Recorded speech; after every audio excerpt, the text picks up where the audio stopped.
आप देख रहे हैं इंडिया टाउन न्यूज, भारत की बात। आज की पड़ताल में हम बात करने जा रहे हैं राजनांदगांव के उस कार्रवाई की जो सिर्फ अवैध शराब पकड़ने की खबर नहीं बल्कि शहर के भीतर छिपे एक महंगे और हाई प्रोफाइल अवैध शराब सिंडिकेट को उजागर करती है। आबकारी विभाग ने लाखों का शराब तो पकड़ लिया, लेकिन शहर के शराब दुकानों से बड़ी मात्रा में शराब ले जाकर अवैध रूप से बेचने वाले कोचियाओं को अब भी विभाग का संरक्षण प्राप्त है। एक रिहायशी इलाका, एक अपार्टमेंट का साधारण सा दरवाजा और उसके पीछे red label, black label, bulldog, बटवाइजर और ना जाने क्या क्या महंगी विदेशी शराब का पहाड़ जखीरा बरामद किया। सवाल सिर्फ इतना नहीं कि शराब कहां से आई, सवाल यह है कि किसके संरक्षण में यह शहर में सप्लाई हो रही थी। और उससे भी बड़ा सवाल यह है कि जब महाराष्ट्र से ट्रेन के माध्यम से शराब की तस्करी हो रही थी तो आखिर जीआरपी कहां थी? क्या यह सिर्फ एक डिलीवरी बॉय का खेल था या शहर में कोई बड़ा मास्टरमाइंड बैठा हुआ है? नमस्कार, मैं हूं सुधीर मिश्रा और आप देखना शुरू कर चुके हैं इंडिया टाउन न्यूज, भारत की बात। चलिए शुरुआत करते हैं आज की पड़ताल की।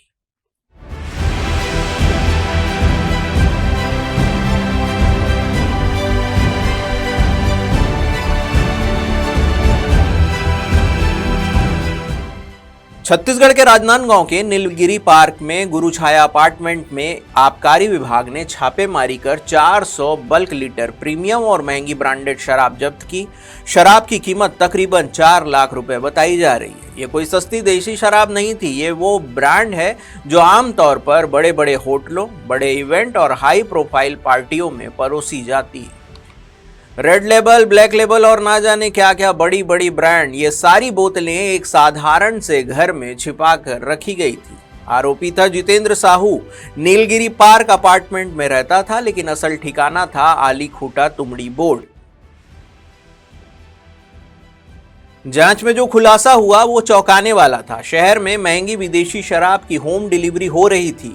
बस एक फोन कॉल, आपके ब्रांड का नाम, कितने पैग और कितनी बोतल, और शराब आपके बताए गए पते पर पहुंच जाती थी। एक तरह से शराब का अमेजॉन या फिर फ्लिपकार्ट डिलीवरी भी कहा था, और उसका जो डिलीवरी बॉय था वो था जितेंद्र। रोजाना कई ऑर्डर, कई लोकेशन और बिना बिल, बिना टैक्स सभी प्रीमियम ब्रांड भेजे जाते थे।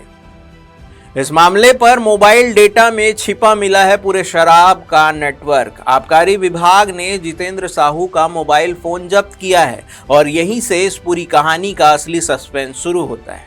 फोन में ग्राहकों की पूरी लिस्ट, सप्लायर का नाम, पेमेंट हिस्ट्री और कौन सी पार्टी में कौन सी शराब गई, किस होटल से बोतलें आई और किस रात कितने ऑर्डर डिलीवर हुए, सब कुछ मिलने की संभावनाएं जताई जा रही है।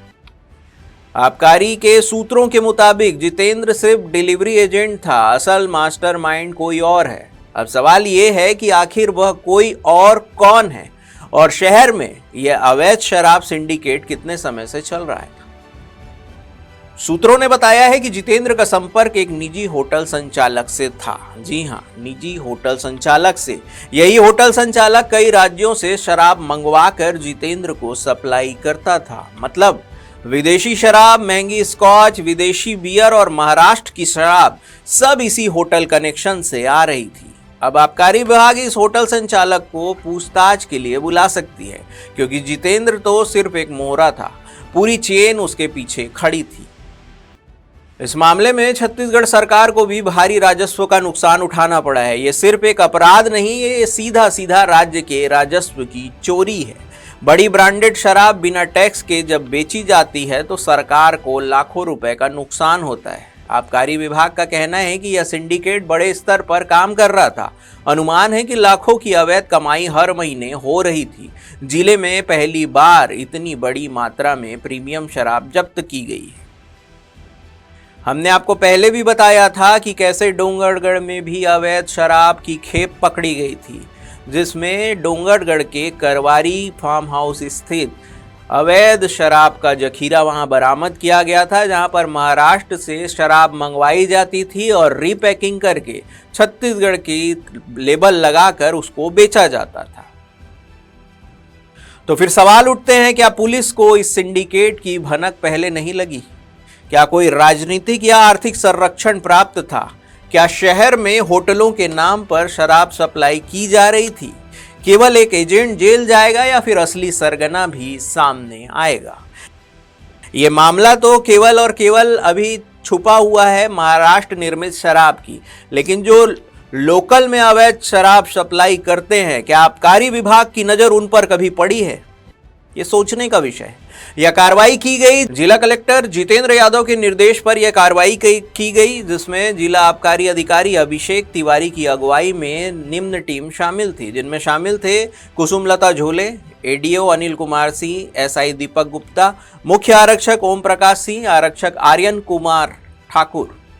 टीम ने घंटों तक बोतलों की गिनती और श्रेणीकरण किया। इतनी शराब आज तक जिले में एक बार कभी भी नहीं पकड़ी गई थी। राजनांदगांव के नीलगिरी पार्क के पास से एक शराब का जखीरा आज राजनांदगांव के आबकारी विभाग को बरामद हुआ है।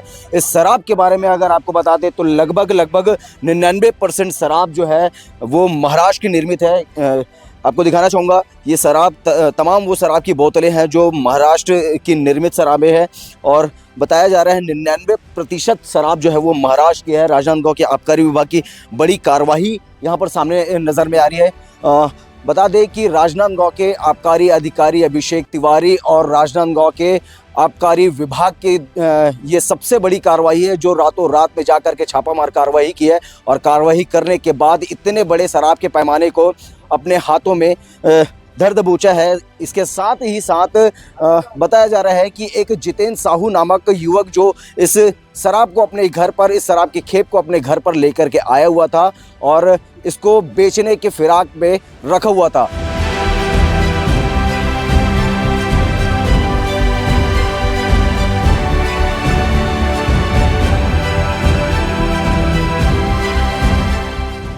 राजनांदगांव में अवैध शराब का यह नेटवर्क सिर्फ कानून का उल्लंघन नहीं था, यह समाज में जहरीली आदतों को बढ़ावा देने का बड़ा माध्यम था। आज एक आरोपी पकड़ा गया है, लेकिन पड़ताल का सवाल है, क्या पूरे सिंडिकेट का सफाया होगा या फिर यह मामला भी रोजमर्रा की खबरों की भीड़ में खो जाएगा। फिलहाल के लिए बस इतना ही। देश प्रदेश की तमाम खबरों से अपडेट रहने के लिए देखते रहिए इंडिया टाउन न्यूज, भारत की बात। नमस्कार। आप देख रहे हैं इंडिया टाउन न्यूज, भारत की बात।